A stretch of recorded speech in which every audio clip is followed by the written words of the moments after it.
All right, let's jump right in. We're going to talk about what is, hands down, the single most important component decision you're going to make for your next product. Seriously, this one choice, it's going to define everything. Its potential, its place in the market, and yeah, its profitability. So, what are we talking about here? It's not the processor, it's not the screen, and it's not your software. It's the battery. Look, in today's market, picking a battery isn't just some technical line item on a spreadsheet. No, it's a core strategic decision. It dictates the entire design philosophy of your device, from the ground up. So let's make sure we're framing this conversation the right way. We're not just getting into the weeds of competing chemistries here. This is about defining your product's core value proposition. It's about what it feels like, what it looks like in the hands of your customer. Okay, first things first, let's get on the same page with the terms because the industry has its own shorthand, right? So when we say Li-ion, what we're talking about are those familiar rigid metal-cased cylindrical cells. Think 18650s. And when we say LiPo, we mean those soft, flexible pouch-style batteries. You know, the ones that power our super thin smartphones and all the latest gadgets. And this brings us right to the heart of the matter. It's the fundamental trade-off that every single OEM faces. Do you invest in premium design flexibility, or do you go all in on optimizing for the lowest possible unit cost? It's the classic dilemma. And this slide just lays it out perfectly. You've got two paths in front of you. Over on the left, with lithium polymer or LiPo, you have almost total design freedom. I mean, you can make your product any shape you want. You can make it impossibly thin, incredibly light. It's the dream, right? But then, on the right, you've got cylindrical lithium-ion. This is the economic powerhouse. It's standardized, it's durable, and it's a low-cost workhorse. And that design freedom, it has very real, very measurable results. Let's take the wearables market. It's hyper-competitive, right? By using a LiPo battery, which can be made less than a millimeter thick, you could create a final product that is a full 30% thinner than if you used a standard cylindrical cell. Think about that. 30%.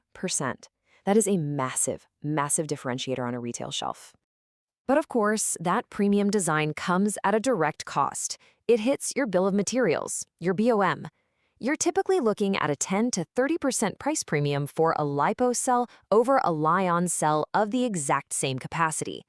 So what are you paying for? You're paying for that incredible spatial efficiency.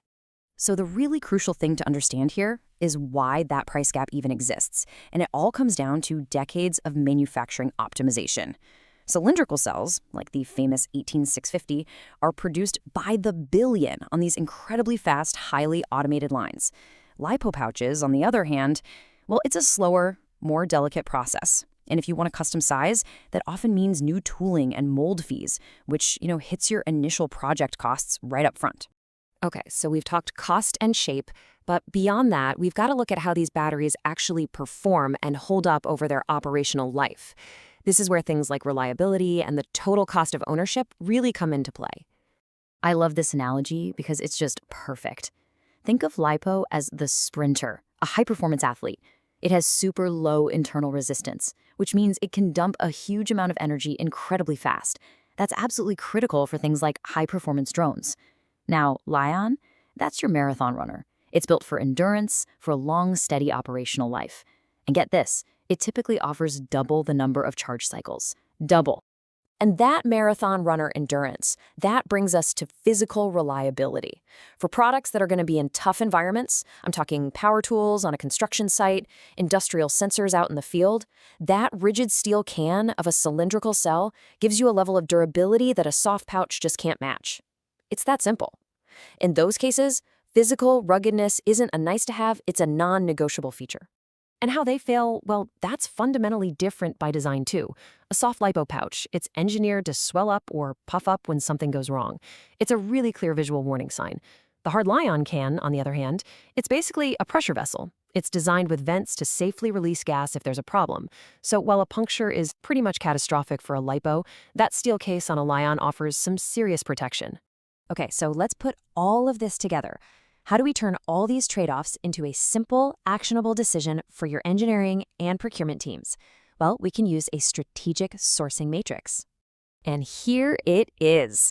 This matrix just brilliantly illustrates the whole decision process. It really is all about matching the battery's core strength to your product's #1 value proposition. So if thinness is your absolute key selling point, like for a smartwatch, The choice is obvious. It's lipo. If you need durability and a long cycle life for something like a power tool, it has to be Lion. And then you have mixed cases, like medical devices. A slim, portable patient monitor? That needs lipo. But a big, rugged equipment cart that gets wheeled around all day? That's a job for Lion. So what's the executive takeaway here? It's really clear. Paying that 10 to 30% premium for a lithium polymer battery, it's not just an added cost. You have to see it as a strategic investment.